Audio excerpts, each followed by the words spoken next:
pada kesempatan kali ini saya akan coba bahas mengenai delivering result from a team. Ini merupakan bahasan lanjutan pada pembahasan beberapa minggu lalu ya mengenai survival tips engineering manager. Nah, kali ini lanjutannya yang masih berhubungan. Nah, terkait delivering result from a team, gitu, mungkin kita cukup sering mendengar ya, istilah deliver result ya, tapi sebenarnya maknanya apa sih gitu ya, dan kenapa deliver result itu begitu penting bagi seorang manajer gitu. Nah, delivering result from a team itu merujuk pada kemampuan sebuah tim untuk mencapai hasil yang diinginkan atau tujuan yang telah ditetapkan gitu ya. Seperti yang sudah saya bahas pada sebelumnya, sebagai seorang leader ya atau manajer, tugas kita adalah menciptakan lingkungan di mana setiap orang di dalam tim dapat mencapai potensinya masing-masing.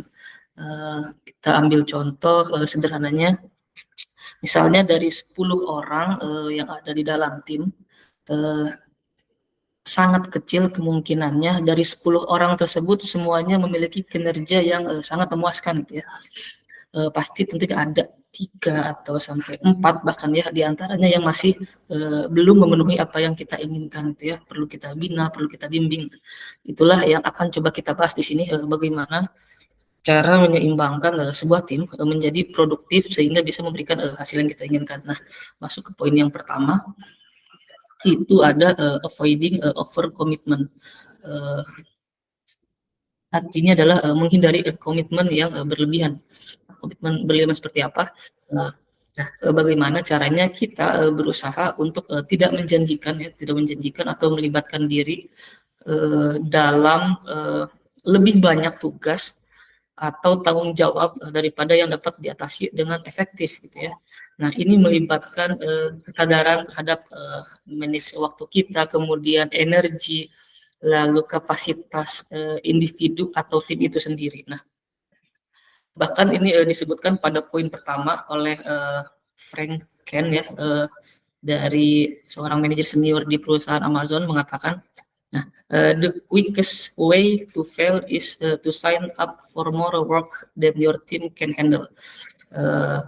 Cara tercepat ya, untuk gagal adalah dengan menerima lebih banyak pekerjaan daripada yang dapat ditangani oleh tim itu sendiri. Dengan kata lain, ini berarti bahwa jika seorang manajer kalau terlalu mengambil banyak tanggung jawab atau pekerjaan, kemungkinan besar kinerja dan hasil yang dihasilkan ya tidak akan memuaskan gitu. Ini bisa menyebabkan entah itu capek ya atau kelelahan gitu, stres, kemudian bahkan gagal gitu ya secara proyek secara keseluruhan gitu. Nah, oleh karena itu penting untuk memahami kapasitas atau batasan tim yang kita pimpin. Serta kita juga jangan lupa pastikan bahwa jumlah pekerjaan yang diambil sejalan dengan kemampuan atau kapasitas tim yang tim kita gitu ya. Kemudian lalu yang kedua adalah belajar learn quickly ya, belajar dengan cepat ya, dibandingkan dengan berapa lama waktu yang kita perlukan. Nah, ini maksudnya adalah waktu yang diperlukan seorang manajer untuk menyelesaikan sebuah tugas tentu tidak bisa kita samakan dengan waktu yang dibutuhkan tim dalam menyelesaikan tugasnya. Kalau misalnya kita bisa menyelesaikan tugas tersebut dalam 2 hari, kita jangan berekspektasi tim kita juga bisa menyelesaikan itu dalam 2 hari gitu ya.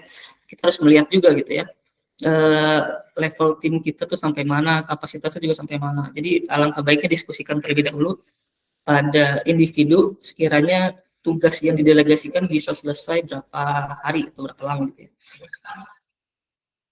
Kemudian yang ketiga adalah jangan mematok perkiraan waktu yang dirasa kurang masuk akal atau seenaknya. Kita harus membagi tugas-tugas tersebut sesuai dengan jumlah orang di dalam tim. Jangan sampai kita memberikan tugas yang idealnya dilakukan oleh 4 orang atau 5 orang, nah, kita justru berikan atau delegasikan tugas itu hanya ke 1 orang gitu. Nah, ditambah dengan deadline ya yang padat gitu. Nah, hal-hal ini yang sebaiknya perlu kita hindari gitu ya, karena kita juga perlu mengambil kemungkinan terburuk adanya hal-hal tak terduga selama proses pengerjaan tugas tersebut. Nah, dan tingkat pengalaman yang berbeda-beda pada individu juga perlu menjadi hal yang dipertimbangkan oleh seorang manajer.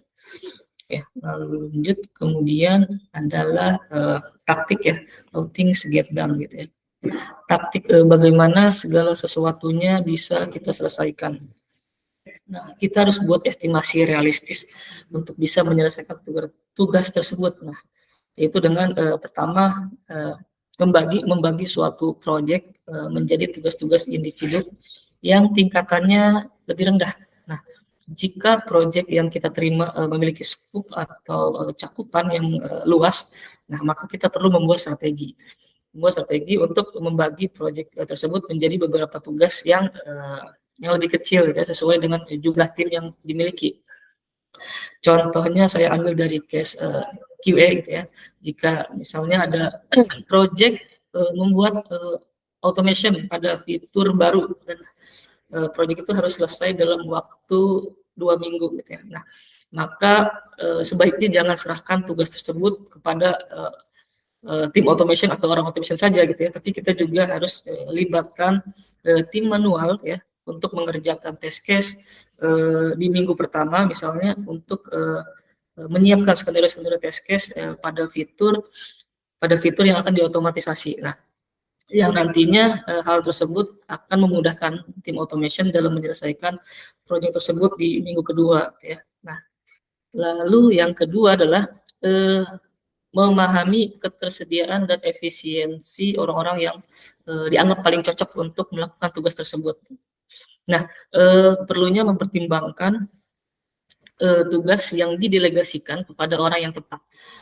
Tentu rasanya kurang etis gitu ya kalau kita memberikan tugas dengan katakanlah tingkat kesulitannya, severity-nya impactful gitu ya terhadap perusahaan. Nah, justru kita memberikan tugas tersebut kepada karyawan intern gitu atau kepada karyawan yang masih asosiat gitu ya.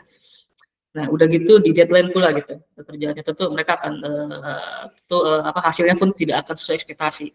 Nah, maka dari itu perlu kita ketahui skop tugasnya itu sampai mana dan kepada siapa kita perlu delegasikan. Lalu yang ketiga adalah memahami hubungan atau ketergantungan antara tugas-tugas yang dimaksud ya atau dependensi. Nah, dalam konteks manajemen proyek atau pekerjaan ini melibatkan pengenalan bahwa penyelesaian atau progres suatu tugas dapat bergantung pada penyelesaian atau progres pada tugas lainnya. Nah, ini pentingnya kita untuk mengidentifikasi tugas-tugas yang saling terkait. Mungkin ada tugas yang lain dapat dimulai dependensi membantu dalam menentukan prioritas tugas. Tugas yang memiliki ketergantungan harus diberi prioritas tinggi untuk memastikan bahwa semua tugas terkait dapat berjalan sesuai rencana. Lalu kemudian kita juga perlu memahami dependensi untuk membantu dalam manajemen risiko. Maksudnya jika satu tugas katakanlah tugas kritis tertunda, nah tim dapat merencanakan langkah-langkah mitigasi untuk meminimalkan dampak pada proyek secara keseluruhan. Itu. Oke, lanjut. Poin berikutnya adalah pushing things forward ya. Secara umum pushing things forward dapat diartikan sebagai langkah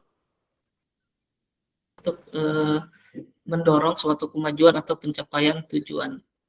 Nah, lalu langkah konkret seperti apa yang perlu kita push untuk bisa mencapai tujuan tersebut agar bisa berjalan secara terorganisir dan efisien, yaitu itu dengan menentukan manajemen proyek harian yang dirasa tepat untuk tim atau perusahaan ya.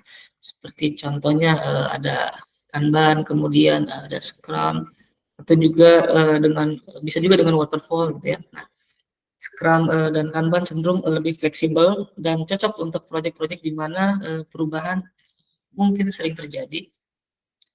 Sementara waterfall sendiri umumnya itu cocok untuk digunakan untuk proyek dengan persyaratan yang sudah jelas dan stabil. Ya. Nah, kemudian kita juga ingat apa aja yang kita anggap saat menjadi seorang saat sebelum menjadi seorang manajer ya, saat menjadi developer atau seorang QA medior atau junior ya, kita harus mengingat apa yang sudah bagus dan apa yang dirasa kurang bagus gitu ya. Nah, sehingga kita punya kesempatan untuk memperbaikinya saat menjadi seorang manajer. Yang pertama pastikan terlebih dahulu apakah selama ini terlalu banyak meeting yang dirasa kurang penting atau apakah stand up daily diperlukan untuk setiap project yang dikerjakan atau cukup stand up daily hanya satu kali dalam sehari. Itu juga perlu kita pertimbangkan. Lalu kemudian ada situational awareness. Nah, situational awareness adalah pemahaman atau kesadaran terhadap situasi di sekitar kita. Nah, ini mencakup pemahaman tentang apa yang sedang terjadi, kemudian apa yang mungkin akan terjadi, lalu dan bagaimana hal tersebut dapat mempengaruhi keputusan dan tindakan kita sebagai seorang manajer. Nah, salah satu caranya adalah dengan mengagendakan one-on-one meeting untuk memantau hasil kerja timnya. Nah, harapannya kita bisa lebih aware tentang perihal ya, apa yang sedang mereka kerjakan saat ini, kemudian proyek atau tugas apa saja yang dikerjakan selama seminggu terakhir. Lalu apakah dalam mengerjakan tugas tersebut mereka mengalami blocker? Nah, jika iya, maka berikan sebuah solusi ya. Nah, gunakan tanda kutip power kita sebagai seorang manajer untuk bisa membantu kesulitan di dalam tim. Nah, jika ada blocker antar squad misalnya, nah kita bisa jadi jembatan untuk mengomunikasikan problem yang terjadi gitu ya. Nah, kemudian jika memang ada beberapa contohnya atau butuh tools yang perlu diakses oleh tim, nah kita juga bisa request akses tersebut pada manajemen untuk memudahkan kinerja tim dan sebagainya. Balik lagi, tujuan dari one-on-one meeting ini adalah untuk membahas isu-isu yang mungkin sulit ya dibicarakan dalam forum yang lebih besar, sehingga bisa memberikan ruang komunikasi yang lebih terbuka dan mendalam. Itu kurang lebih fungsi dari one-on-one meeting. Lalu poin berikutnya adalah the importance of simplicity. Nah, pentingnya kesederhanaan. Bagaimana kita membuat segala sesuatunya menjadi sederhana, nah, tanpa banyak kompleksitas, sehingga segala sesuatunya mudah dipahami dan diterapkan. Nah, tujuannya apa? Yaitu adalah untuk meningkatkan efisiensi dan efektivitas dalam pemecahan masalah. Nah, kira-kira apa aja nih aspek kunci dalam the importance of simplicity? Yang pertama tentunya adalah komunikasi ya, komunikasi. Gunakan bahasa sederhana dalam berkomunikasi untuk upaya meningkatkan pemahaman di antara individu maupun kelompok ya. Cara komunikasi yang sederhana juga bisa mengurangi risiko kesalahpahaman. Lalu yang kedua itu ada efisiensi. Nah, kesederhanaan seringkali mengarah pada proses yang lebih efisien dengan menghilangkan langkah-langkah atau komplikasi yang tidak perlu gitu ya. Solusi yang sederhana juga biasanya lebih mudah diimplementasikan dan dipertahankan. Lalu kemudian dari pemecahan masalah ya, kesederhanaan dalam pemecahan masalah juga melibatkan menemukan solusi yang terfokus dan langsung, jadi secara to the point gitu pemecahan masalahnya, jadi nggak bertele-tele dan sebagainya. Lalu yang terakhir itu ada pengalaman pengguna. Nah, ini juga dalam desain dan teknologi. Nah, kesederhanaan bisa meningkatkan ya user behavior ya dengan membuat interface yang lebih mudah digunakan dan ramah pengguna. Kita ambil contoh di sini ada contoh cara membuat simplicity dari sebuah flow belanja ya, flow belanja dari Super beberapa tahun lalu. Saya ambil contoh di sini, flow memilih alamat saat berada di halaman keranjang gitu ya, di halaman cart. Nah, di sini kita lihat ketika user sudah memasukkan barang ke keranjang gitu ya, user bisa melihat jumlah produk yang ia masukkan, kemudian harga per produknya, dan juga ada info total tagihan yang perlu dibayar. Namun pasti ada kondisi di mana user memiliki ya beberapa alamat tujuan, dan ketika di halaman keranjang atau cart ia merasa ragu ya, atau lupa ini kira-kira belanjaannya dikirim ke alamat yang mana ya gitu ya. Nah, untuk memastikan itu, nah, user di sini perlu back dulu ke homepage, kemudian ke menu akun, lalu memilih alamat pengiriman apakah sudah sesuai atau belum ya dengan alamat yang ingin dituju. Secara sepintas ya, secara flow tidak ada yang salah dengan ini gitu ya, terlihat normal-normal saja, tetapi kalau kita lihat di sini kita bisa membuat lebih sederhana secara flow-nya ya. Kita bisa memangkas beberapa flow menjadi satu flow atau flow yang lebih sederhana atau simple gitu ya. Nah, yang diperlukan adalah di sini pada improvement ya. Nah, kita membuat improvement dengan menambahkan section alamat di bagian halaman keranjang di bagian atas, sehingga user tadi nggak perlu bolak-balik dari ke homepage, kemudian ke akun, terus pilih alamat di menu akun. Nah, dari sini sebelum belanja user bisa pastikan, oh ternyata dikirim ke alamat ini gitu ya. Jadi sih ini kurang lebih contoh dari Simplicity ya, dari flow belanja. Nah, terus terakhir ada working backwards. Working backward adalah pendekatan di mana kita memulai dengan tujuan akhir yang diinginkan terlebih dahulu. Nah, lalu kemudian kita mulai menganalisis atau bekerja mundur nih untuk menentukan langkah-langkah atau tahapan apa saja yang diperlukan untuk mencapai tujuan tersebut. Kita ambil contoh yang tadi ya, yang sudah saya sebutkan, misalnya tujuan akhirnya adalah regression automation gitu ya, yaitu melakukan tes regression full menggunakan automation. Nah, langkah terakhirnya tentu adalah merunning automation regression berjalan dengan lancar.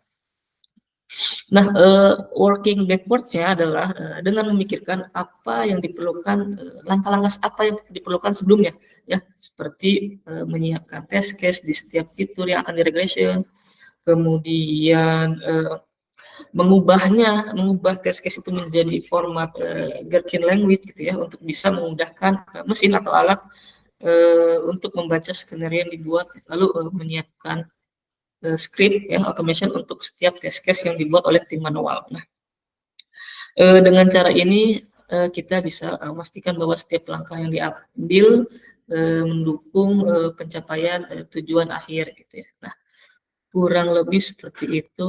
Mungkin itu saja yang bisa saya sampaikan pada kesempatan kali ini. Terima kasih teman-teman. Oke.